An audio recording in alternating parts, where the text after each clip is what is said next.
I have two passports. One is my Pakistani one, which I was born with and connects me with my roots, but otherwise it's a pretty big liability. The second one is my German passport, my adopted home for the past 10 years. I spend almost half of my life in this country. And this passport represents that. But apart from that, this has two big benefits. One, it gives me to the second or third largest economy in the world, the EU market. I can work in any EU country, live there without any paperwork. Then second, this allows me to travel without worries. I cannot tell you how awesome it is to just pick up your passport and go to another country. No need to worry about visas. Life just feels much more enjoyable, to be honest, with a German passport. But honestly, when I moved to Germany at age 18, 10 years ago, I was not thinking about a German passport. For me at that age, I was much more excited about moving to a new country, being free, away from my family, and trying out new things. And of course, traveling and experiencing new cultures. But over time, as I visited the Foreign Office, the Ausländerbehörde, and experienced the hassles of visas, I realized I should get the German passport. And it took me a long time to figure out the requirements, the processes, and the different nuances. But now that I have it, I can tell you this is perhaps one of the best investments you can do in yourself.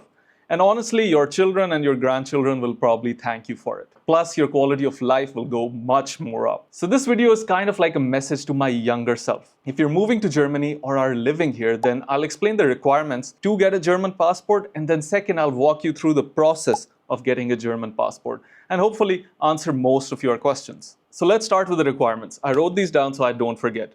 As of 2026, you need to live in Germany legally for the past 5 years to apply for the passport. Second, you are allowed to keep multiple citizenships. When I first moved to Germany, this rule did not exist. I would either keep my Pakistani citizenship or my German citizenship. But now you can keep both. The second actual requirement is that you are self-sufficient. You have a job or a business and can provide for yourself. The nuance of this requirement is that you either have a blue card or a job permit or a PR. A student permit or a job search permit that you get after graduation does not apply. Third requirement is common sense. You need to have B1 level German through a TELC or Goethe certificate. There are a couple more organizations that do it, but these ones are the most standard. The fourth requirement is that you have to pass a naturalization test. This is called the Einbürgerung test. Every big city has this office that does these tests. There is a waiting time usually, but it's very easy. There are 300 something questions. You can practice online. Then fifth, you need to declare your loyalty to the German constitution. This is more or less signing a declaration. Not a big deal as long as you agree with it. The last requirement is also fairly straightforward. You should not have a criminal record. I haven't done any crime, so I can't really give you advice about how not to do this. Just be a normal human being and you should be good.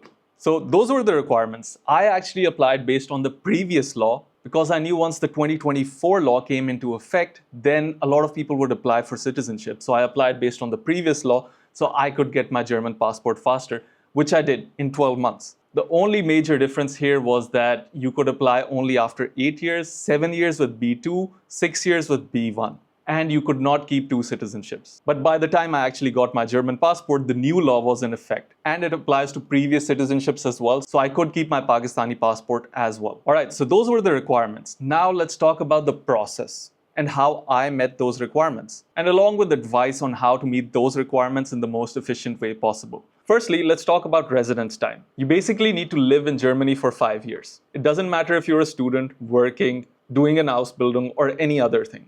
I personally came to Germany to do my bachelor's. That was 3 years. And then I did my master's with a year of working in between. So by the time I was done with my master's and was doing a full-time job, I had already lived in Germany for 6 years and I could apply for citizenship. And in my opinion, the most efficient way to spend this residency time is by doing a bachelor's and then doing a master's. 3 years for your bachelor's, 2 years for your master's. And you meet the residency requirements. Once you meet this requirement, you're on to the second requirement, which is self-sufficiency. Once you graduate, you probably want to get a job and earn some money and live a good life in Germany. Student life can be tough. Once you do graduate, you get an 18-month job search visa, which you can get, and it's pretty nice. But I would recommend as soon as you get a job after graduation, switch to a blue card or a job permit. Working on a blue card or a job permit allows you to count months towards your 24 or 21 month requirement for social contributions that you need for your permanent residency. And also you need to have either of those residency permits or a permanent residency before you can apply for your passport. A person with a student or job search permit cannot apply for German citizenship.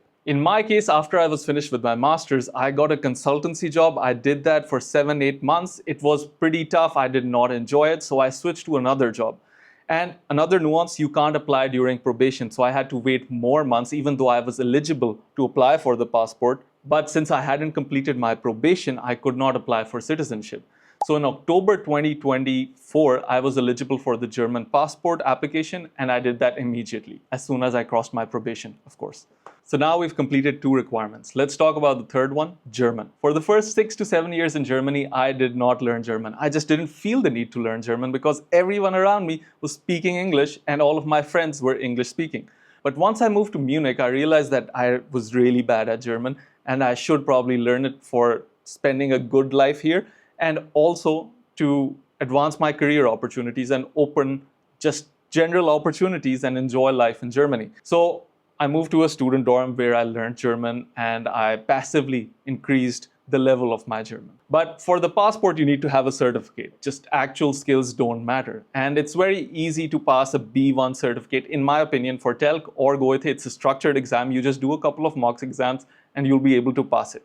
I personally passed the B2 exam because I was applying for the previous citizenship law and it was fairly straightforward. As resources, I used to have a one-to-one tutor and I used to consider this website german.net. Since then, I've built a website that's actually even better. It's called ankomo.com. I'll link it in the description. It's the perfect way to learn German.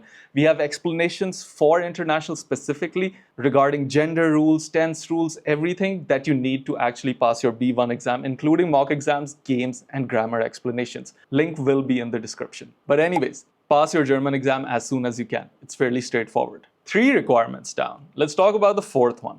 The Einbürgerung test. This is actually fairly straightforward. It's one of the easiest tests you'll ever do in your life. There are 30-something questions that you need to answer. You have 1 hour. I did that exam in 5 minutes. So you just need to practice those questions. It's fairly common sense. Don't be an asshole. Don't be racist. Don't be sexist. Be kind to people. And also some understanding of the German government and system. Also, when you apply, you need to sign a loyalty declaration that also comes with the application. It's fairly chill.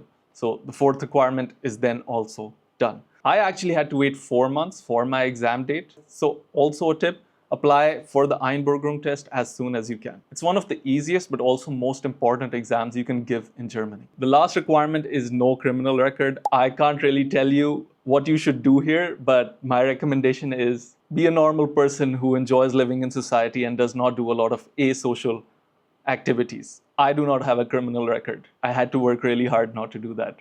Just kidding.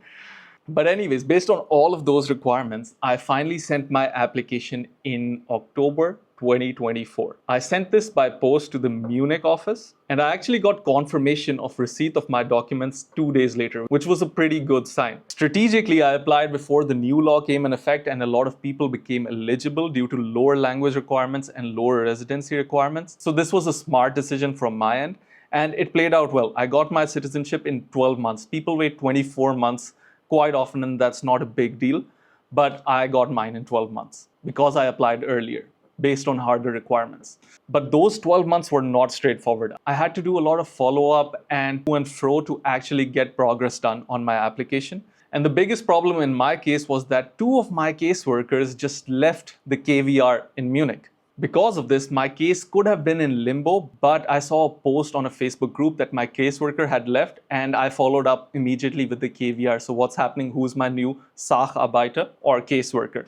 The first time they replied, and then they didn't give me an update on my application. After 6 months, 7 months, I reached out to the city authority in Munich and told them, my caseworker is gone, what should I do? I'm a law-abiding citizen who pays taxes. What's the situation with my citizenship? And I also wrote to this website called Bayern Direct. And this basically connects you with the central Bayern government, and they follow up on your behalf on city governments. And these guys were very helpful. They followed up with the authorities, and the authorities only replied to me because of Bayern Direct. I followed up with Bayern Direct twice. The first time I got my new caseworker, and the second time they informed me that my citizenship was almost processed, it just needs a signature. Also, let me explain what happens. Once you send in your documents go to multiple authorities. This can be security, this can be other validations, and once all of these authorities give their approval or give the green light, then the main authority for Einbürgerung, I don't know who, they sign your citizenship, and then you get an Urkunde. And Urkunde is basically that you have been born as a German citizen in Germany. You take this paper called the Urkunde to the Bürgerbüro, which is the citizen's office, and you tell them, print out my Ausweis, which is your identity card, and your German passport. And that's basically the story of getting my German passport, and also how your story will most likely look.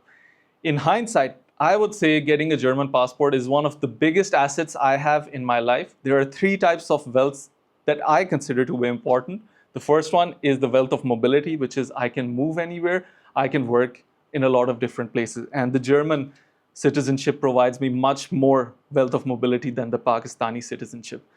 The second, of course, is wealth of time. We're not going to go into that. And the third is wealth of need. We're also not going to go into it in this video, but getting a German citizenship got me the first wealth. So yeah, I hope my story helps you understand the process of getting a German passport, and also gives you more confidence if you're already in the middle of that process. And perhaps if you're not even sure about getting this German citizenship, perhaps this inspires you to get a German citizenship if you're in this country or coming to this country. And that's basically it. I hope this video was helpful. If it was, like and subscribe, it really helps. If you have any questions, then leave a comment below. Cheers.